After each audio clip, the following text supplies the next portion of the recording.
In the previous episode, four girls were exploring a desert island. Suddenly they noticed smoke on the horizon. You can find a link to the first episode in the description. The girls run to the smoke, and all they see is a rocky shore. But the water there is suspiciously hot, 100 degrees Fahrenheit. They find a hot tub. The water is salty, and there is clearly a hot spring below. The rocks around are stacked too neatly. Someone wanted to make a bathing hole. Cheyenne starts to speculate, but the girls cut her off. They all understand what needs to be done. Are they really starting to get all naked? Oh yeah, that's what bliss looks like. Mutsu didn't even think there was a bathhouse on the island. And Cheyenne suggests throwing in yuzu instead of bath bombs. Now there's a lot more juicy fruit in the bathhouse. The citrus emits a pleasant smell. It must be very beneficial. Citrus peels give off a substance that strengthens the immune system and moisturizes the skin. It's almost a resort. But these fruits they still expect to eat.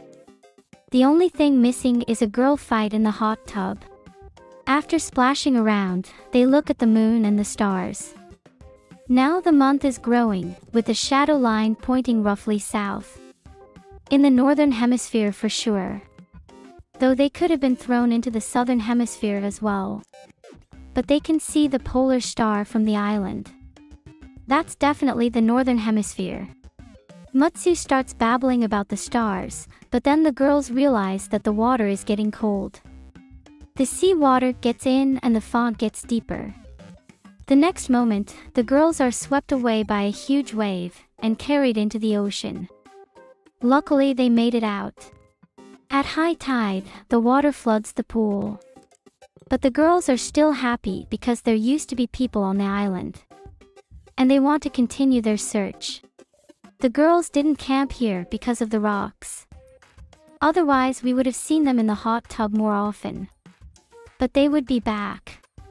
Everyone dreams of meat for breakfast, but they get a new challenge. They found a thick anchor rope in a crevice. It would be good to get it. Alpha would like to split it into thinner ropes. The only thing stopping girls is a 10-meter cliff.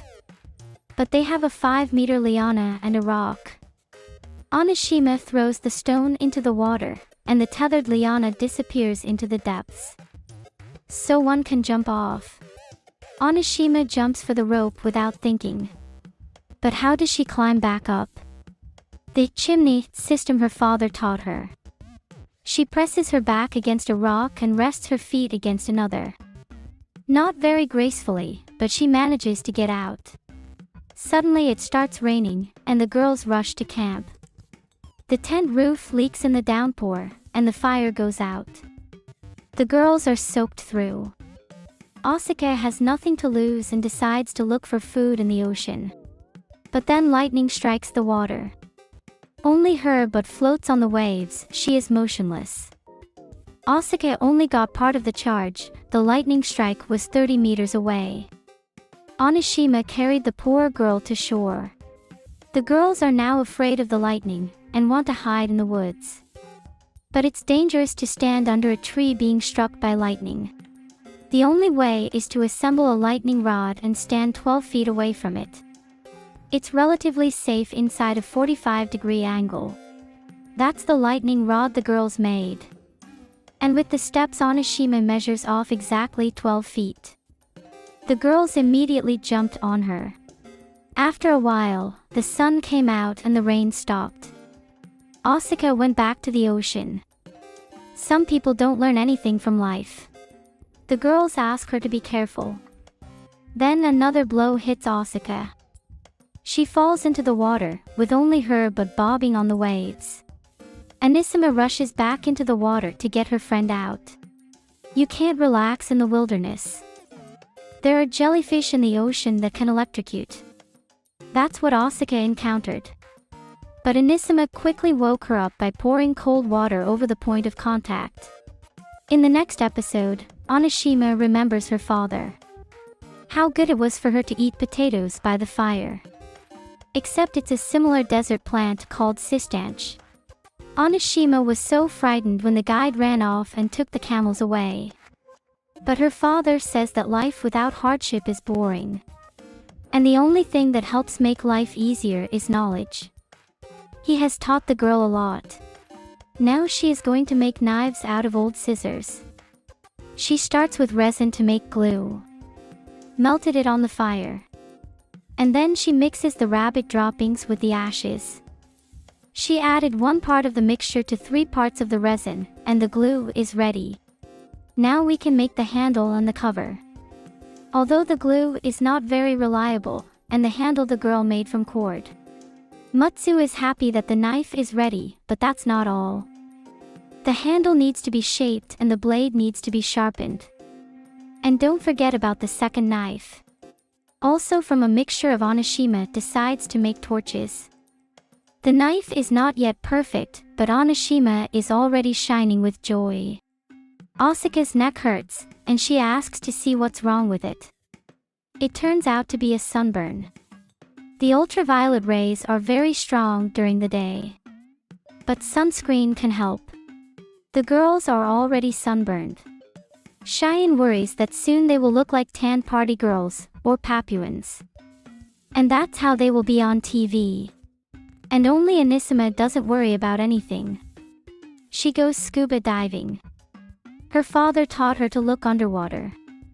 Thanks to him, she managed to catch a cuttlefish. Onishima comes out of the ocean covered in ink. That's the perfect sunscreen. Here's what Dad's makeup looks like. The ink works just like store-bought creams. And the girls ask to smear it on. But that's only enough for one. Mutsu is all smeared with ink. And the other girls immediately changed their minds. Then Onishima remembered about the seaweed. At low tide, they give off substances to protect them from the sun. Girls grind them up and boil them. Cheyenne is about to strain the cream and takes the bucket, but it slips out. And pours right out on Onishima. Good thing it's not boiling. But it gets hot without it. Asuka lies down under Onishima. She doesn't want the cream to go to waste. So she rubs up against a classmate. It remains to protect Cheyenne from the sun. She got the cuttlefish liver. It contains fats and can also protect the skin. Except it smells like fish. The girls go into the woods to check the traps. And there the Mutsu is bitten by a gadfly. The bite will go away on its own. But Onishima remembered her father's words, during survival, you can't close your eyes to discomfort. Try to get rid of even the smallest trouble. Onishima decides to treat the Mutsu bite with an ancient remedy, dandelion juice. It helps. And Cheyenne wants to make a dryer. She's tired of hanging laundry on branches in plain sight. Onishima has another flashback with her father. When she wanted to go to the bathroom on the climb, he said there was no shame in peeing in her own pants. And even take a dump. When you need to survive, you can't be ashamed of anything. And the girls decide to go pantless. A wise decision. And the rope can be used to make a hammock. Except now the Cheyenne wants to make perfume. Because of the smell. Onishima sniffs her. As a child she spent a month with her father in a hut without a shower. Anisima didn't think they stank. But people get used to the stench. They stink, and they stink a lot. The girls decide to bathe in the spring again. They are grateful to Onishima's father. Thanks to his advice they are still alive. Exploring the shore, the girls find a mountain of bamboo that the sea threw out. It will help with the construction, but how will the girls be able to bring everything to camp? Onishima knows a way. She ties the bamboo together like a raft. It can be pulled across the water by a rope. But someone will have to sit on the raft and push off from the shore.